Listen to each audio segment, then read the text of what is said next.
আজকে একটা বিশেষ কারণে এই সাংবাদিক সম্মেলনটা করতে বাধ্য হয়েছি। আপনাদের পক্ষে সকাল 10টায় আসা মুশকিল সাংবাদিকদের, তবু আপনারা এসেছেন, আপনাদের সবাইকে আমি ধন্যবাদ জানাচ্ছি। কারণটা হলো এই নির্বাচন, তাও লোকসভা নির্বাচন, অর্থাৎ আমাদের দেশের সর্বোচ্চ সাংবিধানিক প্রতিষ্ঠান বা আইনসভা নির্বাচন। সেই নির্বাচনে প্রতিদ্বন্দ্বী দলগুলোর মধ্যে উচ্চ রাজনৈতিক বিতর্ক হবে, কর্মসূচির ব্যাখ্যা হবে এবং দলগুলোর মধ্যে তাদের অতীতের কার্যকলাপ সম্পর্কে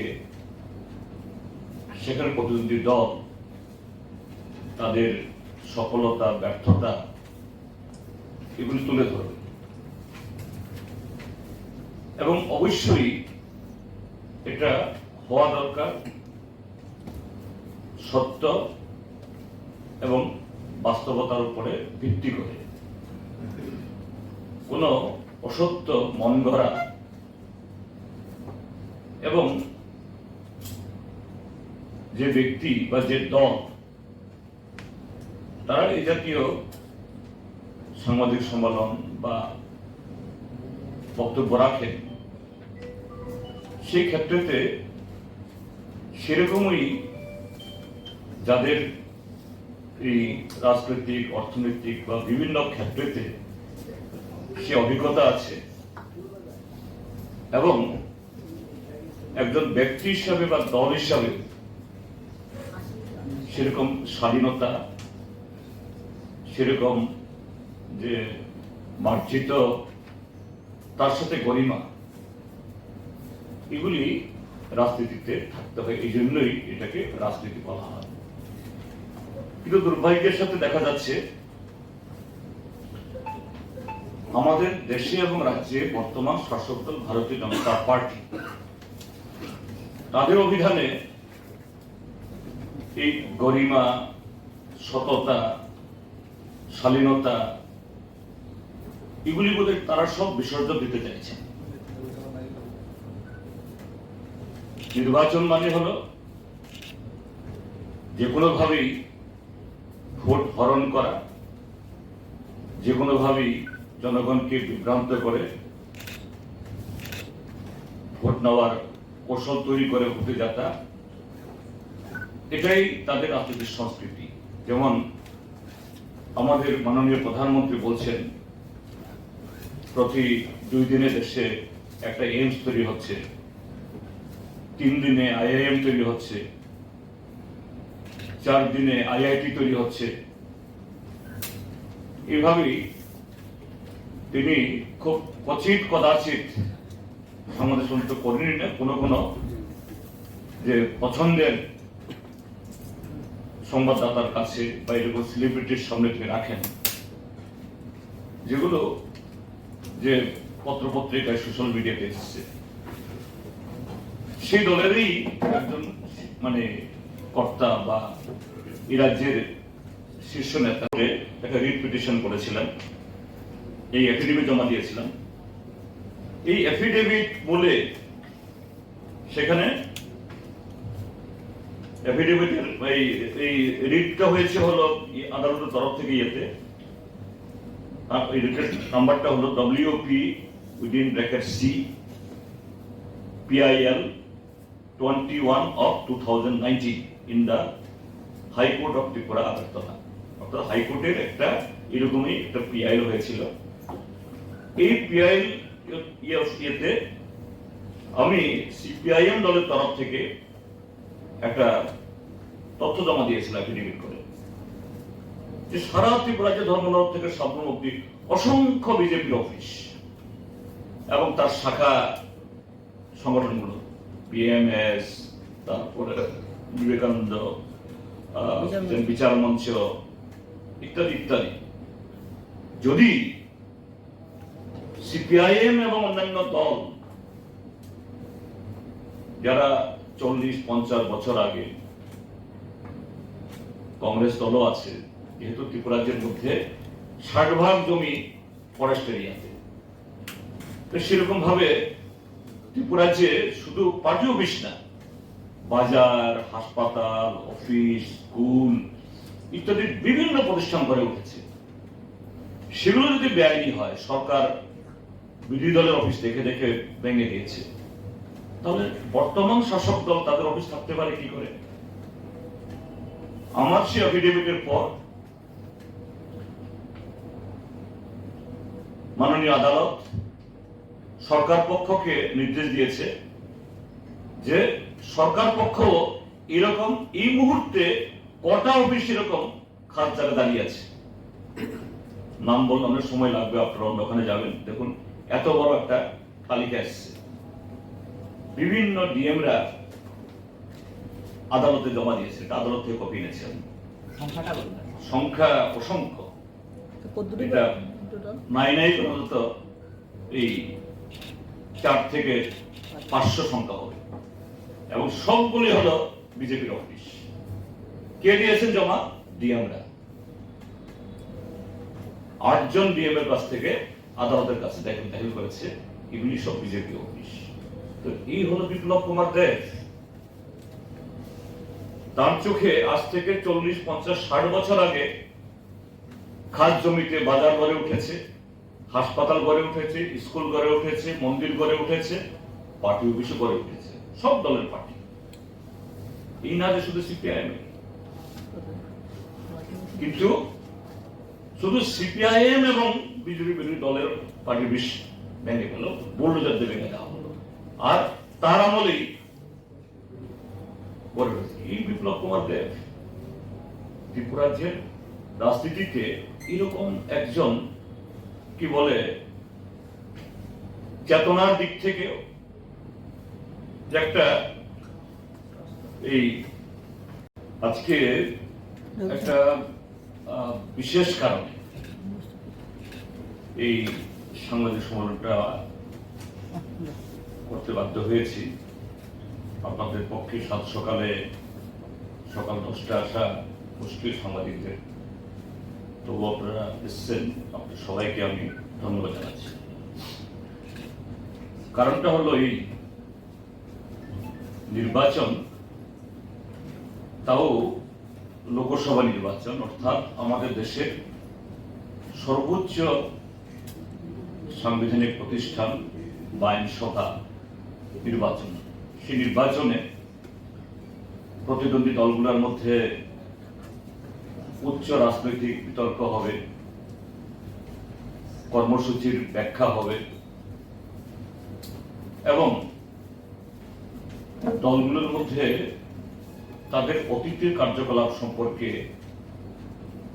সেখানে প্রতিদ্বন্দ্বী দল তাদের সফলতা, ব্যর্থতা এগুলি তুলে ধরবে। এবং অবশ্যই এটা হওয়া দরকার সত্য এবং বাস্তবতার উপরে ভিত্তি করে। কোন অসত্য, মন গড়া এবং যে ব্যক্তি বা যে দল তারা এই জাতীয় সাংবাদিক সম্মেলন বা বক্তব্য রাখেন, সেই ক্ষেত্রেতে সেরকমই যাদের এই রাজনৈতিক, অর্থনৈতিক বা বিভিন্ন ক্ষেত্রেতে সে অভিজ্ঞতা আছে এবং একজন ব্যক্তি হিসাবে বা দল হিসাবে সেরকম স্বাধীনতা, সেরকম যে মার্জিত, তার সাথে গরিমা, এগুলি রাজনীতিতে থাকতে হয়। এই জন্যই এটাকে রাজনীতি বলা হয়। কিন্তু দুর্ভাগ্যের সাথে দেখা যাচ্ছে আমাদের দেশে এবং রাজ্যে বর্তমান শাসক দল ভারতীয় জনতা পার্টি, তাদের অভিধানে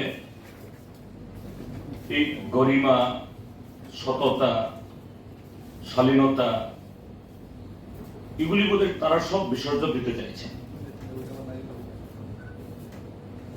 নির্বাচন মানে হলো যে কোনোভাবেই ভোট হরণ করা, যে কোনোভাবেই জনগণকে বিভ্রান্ত করে ভোট নেওয়ার কৌশল তৈরি করে ভোটে যাতা, এটাই তাদের রাজনৈতিক সংস্কৃতি। যেমন আমাদের মাননীয় প্রধানমন্ত্রী বলছেন প্রতি 2 দিনে দেশে একটা এইমস তৈরি হচ্ছে, 3 দিনে IIM তৈরি হচ্ছে, 4 দিনে IIT তৈরি হচ্ছে। এভাবেই তিনি খুব কচিত কদাচিৎ আমাদের শুনতে করেনি না, কোনো যে পছন্দের সংবাদদাতার কাছে বা এরকম সেলিব্রিটির সামনে তিনি রাখেন, যেগুলো যে পত্রপত্রিকায় সোশ্যাল মিডিয়াতে এসেছে। সেই দলেরই একজন মানে কর্তা বা এই রাজ্যের শীর্ষ নেতা। কেন? কারণ বামপন্থীরা ডক্টর মনমোহন সিং সরকার তাকে আমাদের দেশের রাষ্ট্রায়ত্ত ব্যাংক বা রাষ্ট্রায়ত্ত এই যে বিমা এগুলাকে বেসরকারি করতে আমরা দিইনি। ভারত বেঁচে গেছে বামপন্থীদের জন্য। কিন্তু বিপ্লব কুমার দেব বলছেন বিজেপি দলে শিক্ষিত লোক নিয়ে কথা বলছি না, বিপ্লব দেব অশিক্ষিত কথাও বলবো না। নিশ্চয়ই BA পাস সার্টিফিকেট এফিডেভিট জমা দিয়েছেন। কিন্তু এটা মুখ্যমন্ত্রীর পদে আসীন ছিলেন 4টা বছর, এখন রাজ্যসভার সদস্য। এই জাতীয় যে মূর্খের মতো কথা বলে কি করে? আসল কথাটা হলো ভারতীয় জনতা পার্টিকে পরিচালনা করে RSS। এই RSS এর কাছে যারা দীক্ষিত হয়,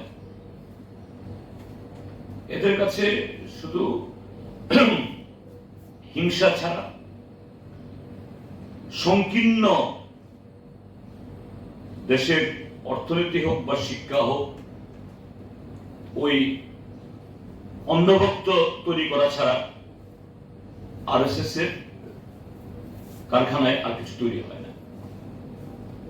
তাদের প্রধানমন্ত্রী যেমন নরেন্দ্র মোদী বলেন 2 দিনে একটা এইমস তৈরি হচ্ছে, 3 দিনে একটা IIM তৈরি হচ্ছে, 4 দিনে একটা IIT তৈরি হচ্ছে। তো এরকম ভাবেই এই বিজেপি দলে MA পাস BA পাস ছেলে মেয়ে নেই কথা বলছি না, কিন্তু সব এই হোয়াটসঅ্যাপ ইউনিভার্সিটিতে তারা সে তথ্য নিয়ে এগুলি তারা বক্তৃতা করেন। বিপ্লব দেব সেই হোয়াটসঅ্যাপ ইউনিভার্সিটির এক মানে যোগ্য একজন ইয়ে, সেভাবেই মুখ্যমন্ত্রী হয়েছেন এবং তিনি আবার 4.5 বছর আরো মেয়াদ থাকা সত্ত্বেও তাকে আবার মানে লোকসভাতে আনার চেষ্টা করা হচ্ছে। আমি এই জায়গাতে বিপ্লব দাকে বলবো, প্রার্থীদের বিরুদ্ধে আমরা ব্যক্তিগত বলি না, কিন্তু ত্রিপুরাজ্যের রাজনৈতিক সংস্কৃতিতে বিগত কয়েক দশকে যে কয়েকজন রাজনীতিক এখানে হিংসা, ভোটে কারচুপি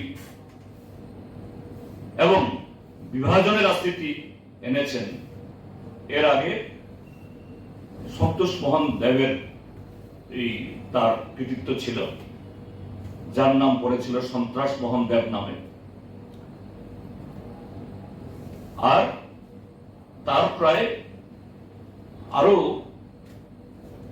35-40 বছর বাদে এই বিপ্লব দেব সেখানে তার নতুন সংস্করণ, এই রাজ্যে বাইক বাহিনী, হেলমেট বাহিনী, বিরোধী দলের অফিস কাছারি ভেঙে দেওয়া, এবং এই কদিন আগেও একটা জনসভায় দেখছিলাম তিনি বক্তৃতা করছেন যে গর্ব করে বলছেন আমি বিরোধী দলের 900 পার্টি অফিস ভেঙে দিয়েছি। আপনাদের চ্যানেলগুলোতে দেখেছি। এইভাবেই নাকি ত্রিপুরাজ্যের মধ্যে যে অবৈধ রাজনৈতিক ব্যবস্থা হতো, আর তিনি এসে তার সংস্কার করেছিল। আমি দেখাবো আপনাদেরকে। এই বিপ্লবদের একদিকে যখন বিরোধী দলের পার্টি অফিসগুলো ভেঙেছে, সারা ত্রিপুরাজ্যে বিজেপির অসংখ্য অফিস এরকম করে এখন মাথা তুলে দাঁড়িয়ে আছে, এগুলো থেকে নির্বাচনী কাজকর্ম চালাচ্ছে। এগুলোর উপরে আমি ভালো শিক্ষা গ্রহণ করে দেশকে ভালো পথে পরিচালনা করার এরকম মানসিকতা বিজেপির মধ্যে নেই। এখন দেখলো গত 1 বছরের এই শাসনে বিজেপি দল আরো বেশি জনগণের যে অভিশাপ বা জনগণ থেকে বিচ্ছিন্ন হয়েছে, যেটা আমরা এই ভোটের মুহূর্তেও দেখছি বিভিন্ন জায়গাতে, কোথাও পানীয় জল, কোথাও বিদ্যুৎ, কোথাও রাস্তার জন্য মানুষ রাস্তা রোকো করে। কাজে বিজেপি দল দেখলো যে না, ওই রাস্তাতেই ওই বাইক বাহিনী এদেরকে যদি আবার একটু কাজে না লাগানো যায়, তাহলে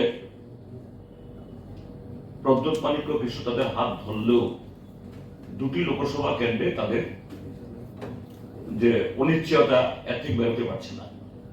কাজেই সেই চেষ্টায় সেই বাইক বাহিনীদেরকে আবার পুনর্বার ফিরিয়ে আনা যায় কিনা, তার জন্যই তাকে আবার পুনর্বাসন দিয়েছে। কিন্তু এতে কাজ হবে না। বিজেপির থিঙ্ক ট্যাঙ্ক যারা ভেবেছে এতে কিচ্ছু কাজ হবে না। গতকালই যে রোড শো ছিল ইন্ডিয়া ব্লকের, প্রিয়াঙ্কা গান্ধীর উপস্থিতিতে, যে আগরতলা শহর প্রত্যক্ষ করেছেন যে মানুষ এই দম বন্ধকর অবস্থা থেকে বেরিয়ে আসতে চায়। গতকালই এই আগরতলা রাজপথ তা প্রত্যক্ষ করেছে। কদিন আগে বিজেপির প্রাক্তন একজন বিধায়ক ওই দল ছেড়ে কংগ্রেসে যোগ দিয়েছেন এবং বলেছেন যে বিপ্লব দেব প্রার্থী, উনি নাকি 10 লাইন ইংরেজি বলতে পারেন না। তো আপনি বলছেন যে এই 44 পাতার ইংরেজি ম্যানিফেস্টো পড়েছে কিনা, ওনার বিএ পাস সার্টিফিকেট জমা দিয়েছে, এই নিয়ে কি সন্দেহ আছে কিছু? না, আমি সার্টিফিকেট সম্পর্কে আমি সন্দেহ আমি প্রকাশ করছি না। তবে তুমি বললে প্রশ্ন করে বলতে হয়, পূর্ব ত্রিপুরা আসনের প্রার্থীর ইয়ে সম্পর্কে তিনি সন্দেহ তৈরি করেছেন, আমাদের না। আমি সেদিন বলেছি যে 2018 ইংরাজির এফিডেভিটে বলেছে 1992 ইংরেজিতে আমি লরেটো কনভেন্ট থেকে 10th পাসও বলিনি, আমি 10 ক্লাস অব্দি পড়েছি। আর 2024-এর এফিডেভিটে বলছে আমি Meghalaya high school leaving certificate পেয়েছি 1990 ইংরেজিতে, আরো 2 বছর পিছিয়ে গিয়ে বলছেন। কাজেই ওটা সম্পর্কে আমাদের সন্দেহ, এই জন্য আমরা বলেছি আমরা। আর কোন প্রার্থী এরকম ভাবে তার এফিডেভিট যদি ভুল দেয়, তথ্য যদি ভুল দেয়, তাহলে নির্বাচনী নিয়মেই পাশ করলেও ফেল করলেও তার সদস্যপদ যাবে। আমরা এখন রাজনৈতিক লড়াই করছি কেন? কারণ বামপন্থীরা, ডক্টর মনমোহন সিং সরকার তাকে আমাদের দেশের রাষ্ট্রায়ত্ত ব্যাংক বা রাষ্ট্রায়ত্ত এই যে বিমা, এগুলোকে বেসরকারি করতে দিইনি। ভারত বেঁচে গেছে বামপন্থীদের জন্য। কিন্তু বিপ্লব কুমার দেব বলছেন বিজেপি দলে শিক্ষিত লোক নিয়ে কথা বলছি না, বিপ্লব দেব অশিক্ষিত কথাও বলবো না। নিশ্চয়ই বিএ পাস সার্টিফিকেট এফিডেভিটে জমা দিয়েছেন, কিন্তু এটা মুখ্যমন্ত্রীর পদে আসীন ছিলেন 4টা বছর, এখন রাজ্যসভার সদস্য। এই জাতীয় যে মূর্খের মতো কথা বলে কি করে? আসল কথাটা হলো ভারতীয় জনতা পার্টিকে পরিচালনা করে আরএসএস। এই আরএসএস এর কাছে যারা দীক্ষিত হয়, এদের কাছে শুধু হিংসা ছাড়া সংকীর্ণ দেশের অর্থনীতি হোক বা শিক্ষা হোক, ওই অন্ধভক্ত তৈরি করা ছাড়া আরএসএস এর কারখানায় আর কিছু তৈরি হয় না। তাদের প্রধানমন্ত্রী যেমন নরেন্দ্র মোদী বলেন দুদিনে একটা এইমস তৈরি হচ্ছে, 3 দিনে একটা আইএম তৈরি হচ্ছে, 4 দিনে একটা আইআইটি তৈরি হচ্ছে। তো এরকম ভাবেই এই বিজেপি দলে এমএ পাস বিএ পাস ছেলে মেয়ে নেই কথা বলছি না, কিন্তু সব এই হোয়াটসঅ্যাপ ইউনিভার্সিটিতে তারা সে তথ্য নিয়ে এগুলি তারা বক্তৃতা করেন। বিপ্লব দেবও সেই হোয়াটসঅ্যাপ ইউনিভার্সিটির এক মানে যোগ্য একজন ইয়ে, সেভাবেই মুখ্যমন্ত্রী হয়েছেন এবং তিনি আবার 4.5 বছর আরো মেয়াদ থাকা সত্ত্বেও তাকে আবার মানে লোকসভাতে আনার চেষ্টা করা হচ্ছে। আমি এই জায়গাতে বিপ্লব দাকে বলবো, প্রার্থীদের বিরুদ্ধে আমরা ব্যক্তিগত বলি না, কিন্তু ত্রিপুরাজ্যের রাজনৈতিক সংস্কৃতিতে বিগত কয়েক দশকে যে কয়েকজন রাজনীতিক এখানে হিংসা, ভোটে কারচুপি এবং বিভাজনের রাজনীতি এনেছেন, এর আগে সন্তোষ মোহন দেবের এই তার কৃতিত্ব ছিল, যার নাম পড়েছিল সন্ত্রাস মোহন দেব নামে। আর তার প্রায় আরো 35-40 বছর বাদে এই বিপ্লব দেব সেখানে তার নতুন সংস্করণ, এই রাজ্যে বাইক বাহিনী, হেলমেট বাহিনী, বিরোধী দলের অফিস কাছারি ভেঙে দেওয়া, এবং এই কদিন আগেও একটা জনসভায় দেখছিলাম তিনি বক্তৃতা করছেন যে গর্ব করে বলছেন আমি বিরোধী দলের 900 পার্টি ভেঙে দিয়েছি। আপনাদের চ্যানেলগুলোতে দেখেছি। এইভাবেই নাকি ত্রিপুরাজ্যের মধ্যে যে অবৈধ রাজনৈতিক ব্যবস্থা হতো, আর তিনি এসে তার সংস্কার করেছিল। আমি দেখাবো আপনাদেরকে। এই বিপ্লব দেব একদিকে যখন বিরোধী দলের পার্টি অফিসগুলো ভেঙেছে, সারা ত্রিপুরাজ্যে বিজেপির অসংখ্য অফিস এরকম করে এখন মাথা তুলে দাঁড়িয়ে আছে, এগুলা থেকে নির্বাচনী কাজকর্ম চালাচ্ছে। এগুলোর উপরে আমি রাজধানী চেরাইব মদসম বরং দেব হাম্বা হামজা, কিন্তু চিনি থিনাং চিনি সিনিমং চিনি হান চিনি মান্থাই আমতি খাই ফালেরি ওই ব বিজেপি হাই দল হাফাঙ্গ নারং নাই তাই বাইসা দিল্লিও আবো খাইনানি বাগে যোগাযোগ খাইনাই আবনো ত্রিপুরা সরক जों मानि मानिया যে যিনি যে সেলফ রেসপেক্ট নাম বড়, সেটাই তো বলছি। ত্রিপুরা মথাই হোক আর ভারতীয় জনতা পার্টি, এরা হলো যে এদের চিন্তা ভাবনা, কর্মসূচি, স্লোগানের মধ্যে সর্বত্র একটা পরস্পর বিরোধিতা। এরা দিনকে রাত বলে, রাতকে দিন বলে। আমি তো একটু বললাম যে এই বিপ্লব কুমার দেবকে বলছিল ত্রিপুরা সরকারের সবচেয়ে বড় শত্রু, আর এখন বলছে সবচেয়ে বড় মিত্র। এবং সেদিন কুমারঘাটে কি বলল, এখানে একটা বছর আগে কি বলছিল, এই যে চল্লামে দাঁড়িয়ে, ये मेरा अंतिम राजनीति का मंच होगा, हम राजनीति छोड़ देंगे, पॉलिटिक्स पे कुछ छूटा नहीं है। ये भारतीय जनता पार्टी त्रिपुरा साहब को कुछ नहीं दिया, ये ठकाई पार्टी। সেদিন কুমারঘাটে শুনলাম आदरणीय गृह मंत्री जी, आप हमको बहुत कुछ दिया है, 11 मास आगे कुछ नहीं दिया, हमको खत्म करने के लिए कोशिश हो रहा है, और 11 मास बाद माननीय गृह मंत्री जी आप हमको बहुत कुछ दिया है। क्या दिया है? बहुत कुछ। তো সেই জন্যই বলছি যে আজকে তখন কালো পতাকা, এখন আবার দুহাত তুলে প্রশংসা, এটা কদিন বাদে তারা নিজেদেরকে অস্বীকার করবে। এটাই হয় যারা জনবিচ্ছিন্নতা হলে পরে বা জনবিরোধী মানসিকতায় যারা সব করে, শুধু আবেগ দিয়ে রাজনীতি করে, তাদের এই পরিণতি হতে বাধ্য।